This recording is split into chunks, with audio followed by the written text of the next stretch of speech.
Entonces, vamos a empezar. Ahorita voy a empezar a grabar. Voy a compartirles la pantalla y les voy a poner una imagen relacionada a el gradiente electroquímico, ¿verdad? Eso es lo que quiero que veamos, que es el concepto que nos quedó ayer pendiente y que tiene mucha relación con los temas de esta vez, ¿verdad?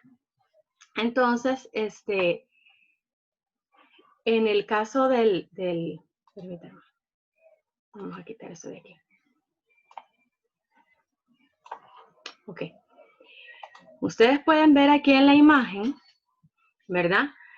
Que hay una membrana, que es esta que tenemos aquí.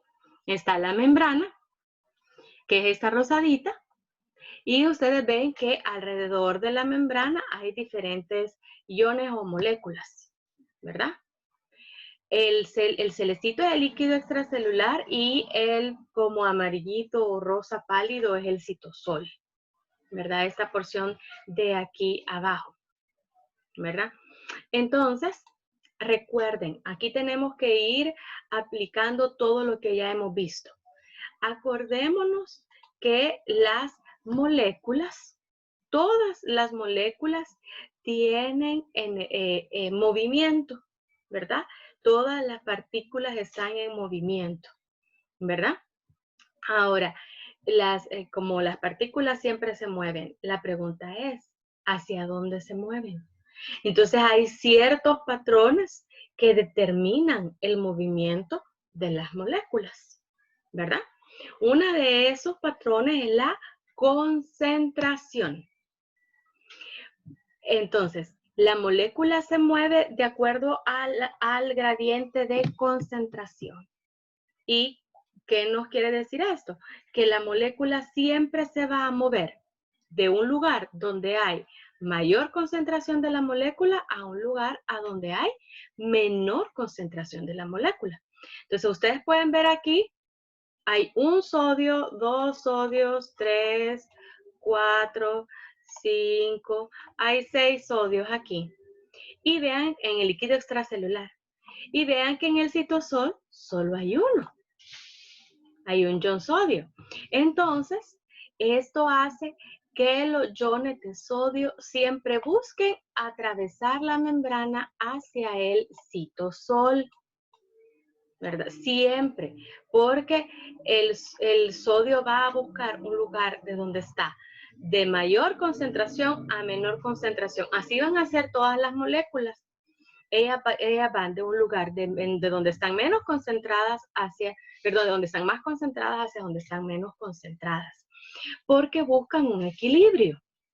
Las moléculas siempre buscan establecer un equilibrio. Lo que quieren es repartirse, ¿verdad? Como que no quieren estar todas juntas. Ahora, ustedes pueden ver exactamente en esta imagen, ¿verdad? Que el sodio es más abundante en el líquido extracelular y casi no está presente en el citosol. Caso contrario al potasio, ¿verdad? En el caso del potasio, ustedes ven que aquí en el citosol es mucho más abundante, que estamos 3, 4, 5, 6, 7, 8 moléculas de potasio en el citosol y en el líquido extracelular solo hay 2. Entonces, el potasio es más abundante en el citosol que en el líquido extracelular. Por lo tanto, el potasio siempre va a buscar salir de la célula por su gradiente de concentración, ¿verdad? Entonces, las moléculas siempre se van a mover de donde están menos concentradas a donde están más concentradas. Ese es el gradiente de concentración. Ahora veamos el gradiente eléctrico, porque también está el gradiente eléctrico. Ese es el que nos dice que las cargas, prácticamente ahí se aplica el hecho de que las cargas opuestas se atraen. Es decir, que las cargas van a ir hacia donde hay una carga contraria. En el caso del sodio, ¿verdad? Que es positivo, Si ustedes ven en el interior del citosol, ustedes pueden ver aquí en esta franja, vean qué cargas predominan aquí. Son negativas. Las proteínas son negativas. Los fosfatos son negativos. Entonces ustedes pueden ver que aquí en el citosol, ¿verdad? En la parte interna de la membrana, más que todo, es carga negativa, ¿verdad? Pero ustedes ven que en el líquido extracelular, la carga que predomina es la positiva, ¿verdad? Entonces vean que hay una diferencia de cargas, ¿verdad? Aquí a un lado solo hay positivas y al otro lado solo hay negativas. ¿Qué sucede entonces?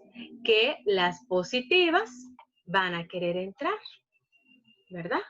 Porque cargas opuestas se atraen. Entonces las positivas quieren ir a donde está lleno de negativos, ¿verdad? Entonces por eso es que el sodio siempre va a querer entrar, tanto por su gradiente de concentración como por su gradiente eléctrico o por la diferencia de cargas, ¿verdad? Muy bien, las cargas negativas del citosol buscan salir. Sin embargo, las proteínas y los fosfatos son moléculas muy grandes que no pueden atravesar la membrana plasmática. Entonces, por eso es de que normalmente, como no salen, el citosol va a tener una carga negativa y el líquido extracelular va a tener una carga positiva, ¿verdad? Entonces eso hace que las moléculas positivas se vayan hacia donde las negativas. Entonces esos son los patrones de movimiento de las moléculas, ¿verdad? Ahora, hay veces en que las moléculas pueden atravesar la membrana fácilmente o por sí solas, pero hay veces en las que no. Entonces, en muchos casos, estas moléculas necesitan de sistemas de transporte para poder atravesar la membrana. No sé qué quiere decir. El sodio quiere entrar, pero no quiere decir que va a atravesar la membrana por cualquier lado donde pueda, ¿verdad? Sino que debe de utilizar un transportador, ¿verdad? En ese sentido, ¿verdad? Ustedes, voy a dejar de compartir esta pantalla y voy a elegir la otra pantalla del material de la sub 4. Aquí tenemos, ¿verdad? Entonces, en este sentido, hay diferentes procesos. Primero que tienen que tener presente. Entonces voy a subir aquí esta página. Acuérdense que esta la última página, el tema de transporte a través de la membrana plasmática, que es la última página de la guía 10. Allí comienza el tema de la guía 11, ¿verdad? Muy bien. Entonces les estaba diciendo que estos procesos, ¿verdad? Pueden ser procesos pasivos y procesos activos. ¿Qué es un proceso activo? Un proceso pasivo. El proceso pasivo es en el cual la molécula se va a mover a favor de su gradiente de concentración o su gradiente eléctrico. O sea, la molécula está dispuesta a irse en ese sentido, ¿verdad? Y ese movimiento, como es natural, es el que la molécula desea, por así decirlo, no necesita de energía. Un proceso pasivo no necesita de energía. En cambio, el proceso activo es cuando vamos a mover a las moléculas en contra de su gradiente de concentración. O sea, el sodio busca entrar a la célula y entra a la célula, pero hay que sacarlo. Entonces ahí lo vamos a mover en contra de su gradiente de concentración. Para ese caso, sí se necesita de energía. Entonces los procesos activos necesitan de energía. Y el otro sistema de transporte de las células es en vesículas, ¿verdad? Muy bien. Ahora veamos el proceso de... Espérenme que quiero mover aquí esta página y no la puedo mover. Aquí quizá puede quitar esto, hoy sí. Bien, ahora vamos a hablar un poco de esos procesos. Voy a pasarme otra vez, perdón que la pase rápido. Voy a pasarme otra vez a los procesos. ¿Qué es la difusión simple? Es un proceso pasivo. Aquí lo vamos a ver. Permítanme que voy a borrar esto. Ok. Entonces, la difusión simple es un proceso pasivo en el cual las moléculas no necesitan de ningún canal, ¿verdad? Porque las moléculas son pequeñas, ¿verdad? O son liposolubles. Acuérdense que la membrana plasmática es liposoluble, ¿verdad? Entonces, en este caso, las moléculas, ustedes pueden ver, son pequeñas. Ellas pueden atravesar la membrana. ¿Qué moléculas pueden hacerlo? El oxígeno, el dióxido de carbono, el nitrógeno, los ácidos grasos, los esteroides y las vitaminas liposolubles.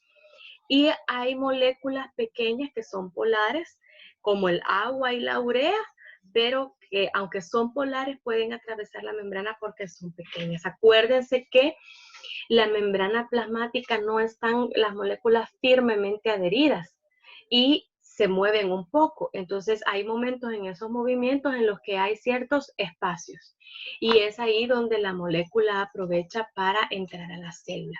Acuérdense que es a favor de su gradiente de concentración.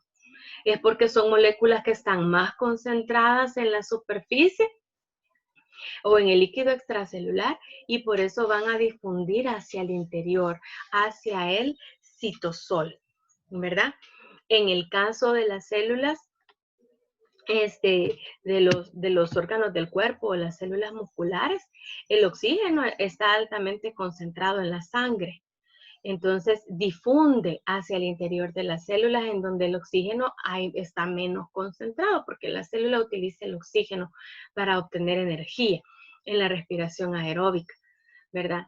En el caso de los pulmones, en los alvéolos, que es la bolsita en donde llega el aire, entonces ahí el alvéolo va a tener menos concentración de oxígeno y el aire una mayor concentración de oxígeno. Entonces el oxígeno va a fluir a través de la membrana hacia el interior de la célula y después obviamente hacia la sangre.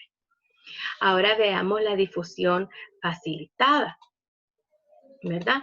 Esta sería la difusión facilitada, ¿verdad? En este caso es un canal, ¿verdad? Está la presencia de un canal o de un transportador, ¿verdad? Aquí en este caso no vamos a utilizar una cantidad o alguna energía extra, pero sí se necesita de un canal o de un poro que le permita el paso a la sustancia, ¿verdad? El anaranjadito sería la difusión facilitada por medio de canal, ¿verdad? En este caso hay canales para distintos iones, ¿verdad? Hay canales para el sodio, hay canales para el potasio, hay canales para el cloruro, que son los más numerosos, los canales para el potasio y para el sodio. Ahora, poco a poco ustedes van a ir aprendiendo a dónde es que están más concentrados cada uno de estos iones. En el caso del potasio, vemos que está más concentrado en el citosol. Entonces, él va a salir a través de los canales. En el caso del cloruro, él está más concentrado en el líquido extracelular. Entonces, él va a procurar entrar siempre a través de los canales. Esos son los más abundantes, pero también hay canales para el ion sodio, que son menos abundantes, y para el ion calcio, ¿verdad? Entonces, el sodio, por su gradiente de concentración, va a entrar a la célula y el calcio también va a entrar a la célula. Hay ocasiones en las que estos canales tienen una compuerta. Aquí más adelante ustedes tienen una imagen aquí en la que el canal tiene una compuerta, ¿verdad? Cuando la compuerta bloquea el canal, la molécula no puede salir, como en este caso de acá, el ejemplito de de la derecha, que es este que tenemos aquí, la compuerta está bloqueando el canal, entonces el ion no puede salir, ¿verdad? Cuando el canal se abre y la compuerta se retira, entonces el ion sale, ¿verdad? Entonces ahí depende del tipo de canal que sea, ¿verdad? Estos canales muchas veces son activados por energía. Un proceso muy importante que van a comprender ustedes más adelante. Y el otro tipo de difusión facilitada es la mediada por transportadores, ¿verdad? Que es esta que tenemos acá, ¿verdad? En ese caso, el transportador se une a la molécula a un lado de la célula. En este caso, aquí se une con la molécula en el líquido extracelular y después cambia su forma y mueve a la molécula para liberarla en el citosol, ¿verdad? Entonces, no es un canal por el cual la moleculita se va moviendo, sino que la proteína se une a la molécula en un extremo, y la proteína cambia de forma y entonces saca a la molécula por el otro extremo, ¿verdad? Ese es el caso que se muestra aquí del transportador de la glucosa. Esta, por ejemplo, acuérdense que siempre que son así como hexágonos, ¿verdad? Es porque estamos hablando de carbohidratos. Entonces, en ese caso, está hablando de la glucosa. La célula tiene una cantidad limitada de canales por los que puede atravesar la sustancia o la molécula, ¿verdad? Entonces, cuando todos los canales están ocupados o ya están llenos, eso quiere decir que está saturado, ¿verdad? O sea, que está entrando la molécula a su mayor velocidad, ¿verdad? Y dependerá de algunos procesos, como en el caso de la insulina, ¿verdad? Pero que se ve más adelante, que se activen o que hayan más canales disponibles para transportar la molécula.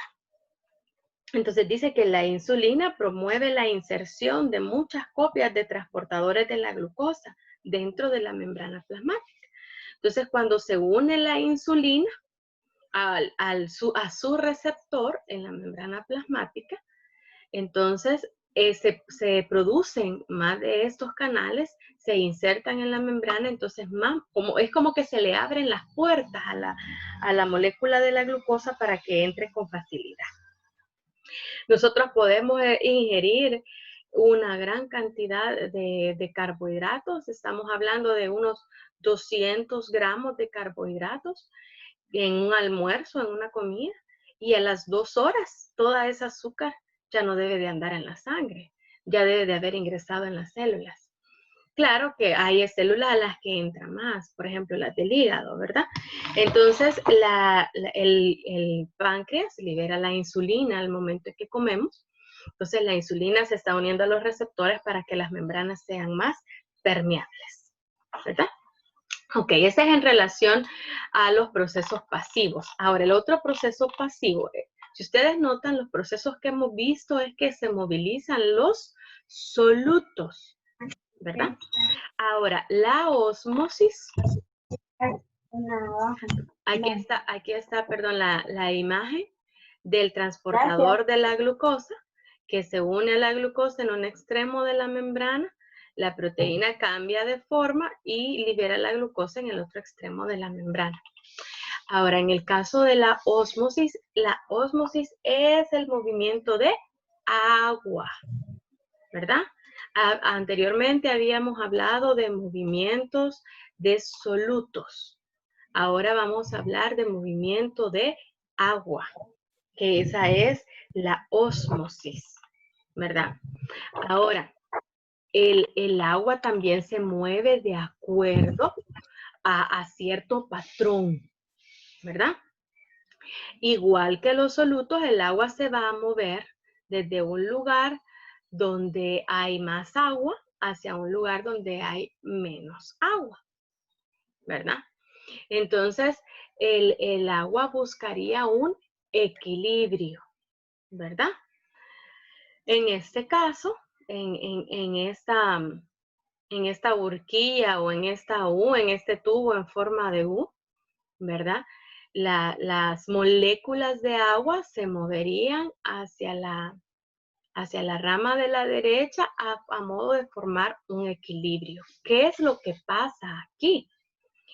Que en la rama de la derecha hay solutos, que son estos anaranjados, ¿verdad?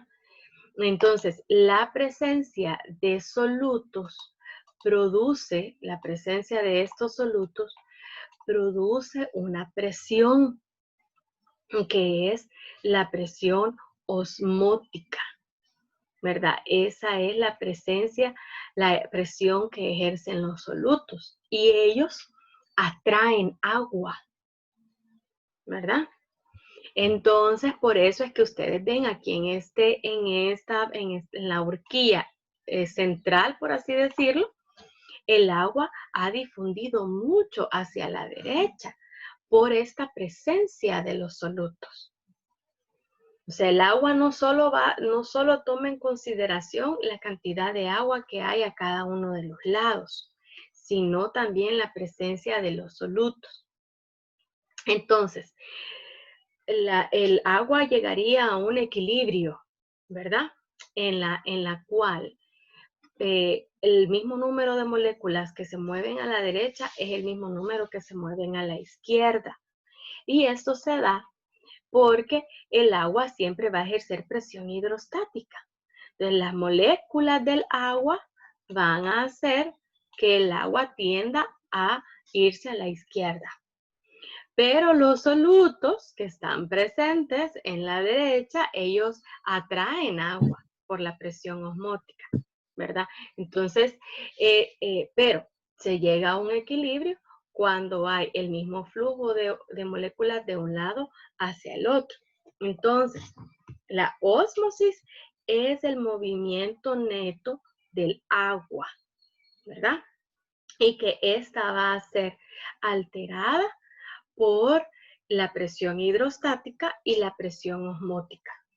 La presión hidrostática es la presión del agua, son las moléculas del agua, que estas siempre se van a buscar ir de un lugar de mayor cantidad de agua a un lugar de menor cantidad de agua, ¿verdad? Por eso aquí las moléculas regresan a la derecha, a la izquierda, pero la presión osmótica es la presión que ejercen los solutos y ellos atraen agua, ¿verdad?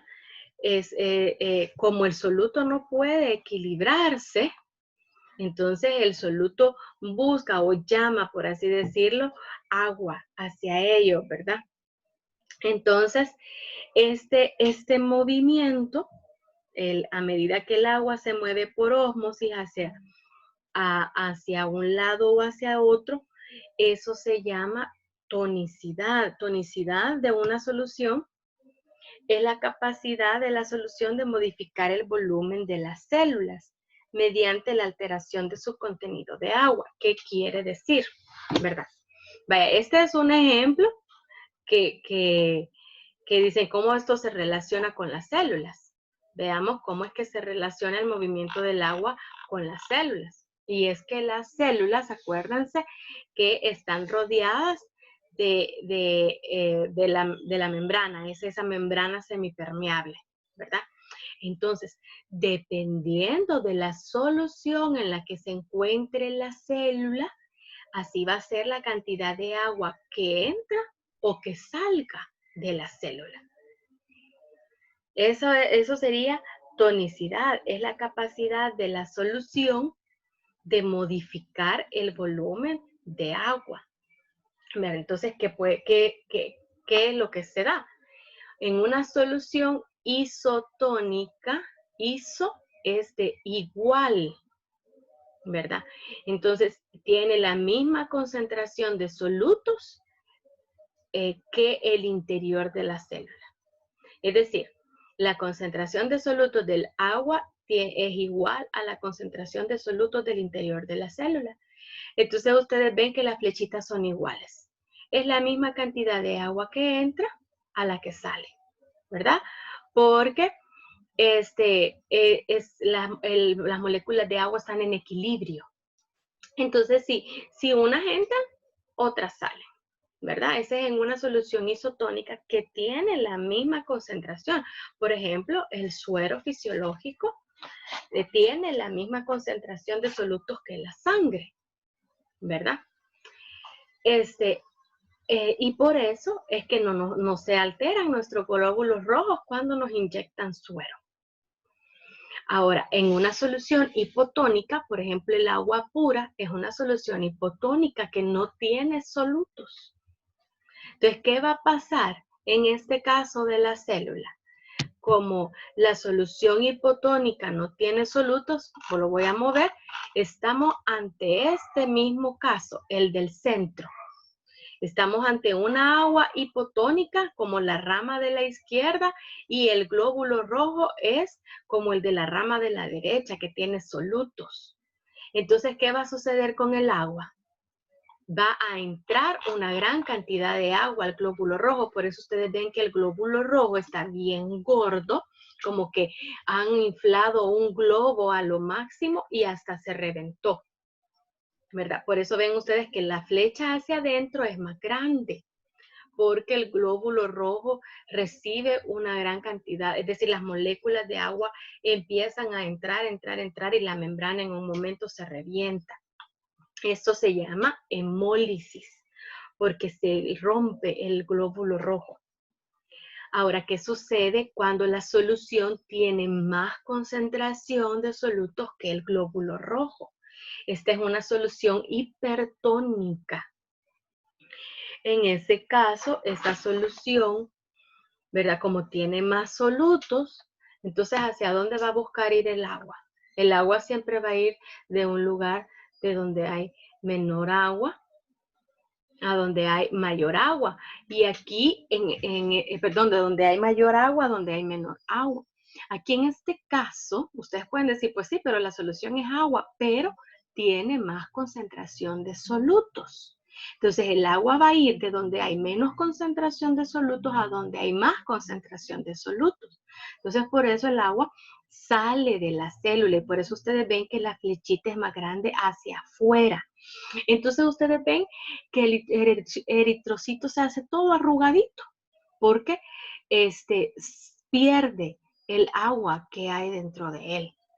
Ese proceso en el cual el eritrocito se hace todo arrugadito, se hace más chiquito, eso se llama crenación, ¿verdad? Y entonces esto sucede en las células. Y esto se puede dar cuando, por ejemplo, nosotros comemos. Ustedes comen toda la bolsa de churritos grande, ¿verdad? Entonces, ¿qué es lo que le están agregando a la sangre? Sal. Le están agregando solutos, ¿verdad? Entonces, ahí están produciendo un ambiente hipertónico alrededor de los glóbulos rojos, ¿verdad? Pero ahí es donde los riñones van a comenzar a funcionar y tienen que sacar todas esas moléculas de sal extra, ¿verdad? Por eso es que la sal es mala para los riñones. Son procesos que vamos a ir aprendiendo en otro ciclo, ¿verdad? Pero esto se da. ¿Cuándo es que nosotros hacemos una solución hipotónica? Cuando tomamos demasiada agua sin solutos. Por eso es que dicen que la rehidratación se debe de hacer, por ejemplo, con frescos como el Gatorade, ¿verdad? Porque esos líquidos tienen solutos o con sueros. Por eso es que cuando hay una diarrea que se ha perdido líquido, no solamente debemos de tomar agua, porque la diarrea también pierde solutos. Entonces, por eso se toma un suero para restablecer esa concentración de solutos alrededor de las células. Si nosotros solo tomamos agua, sería que estamos haciendo una solución hipotónica en la sangre, ¿verdad? Entonces, se puede dar este proceso de, tal vez no llegamos a lisis, pero sí se da lo que es la inflamación, ¿verdad? Entonces, estos procesos, aunque ustedes los ven básicos, pero después los tienen que ir aplicando a la comprensión de cómo funciona el organismo. Bien, fíjense que ya solo tenemos un minuto. Entonces, y sí, todavía pues falta un poco que son los procesos activos, ¿verdad? Que quizás pudiéramos hablarlo después. No sé, podemos mañana, antes del laboratorio, terminar este tema, ¿verdad?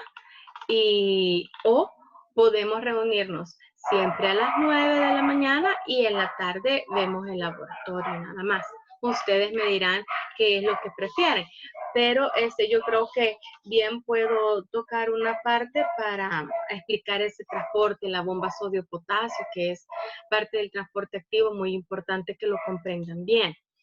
Creo que ahorita toqué los puntos que me mencionaron y que pues realmente ya cuando hablamos de proceso siempre es bueno explicarlo varias veces, ¿verdad? Entonces, yo por el momento ahorita no me podría conectar, ¿verdad? Pero mañana ustedes me dicen si nos vemos a las 9 y a la 1:30 o lo vemos todo a la 1:30. Y quiero ver aquí algo en el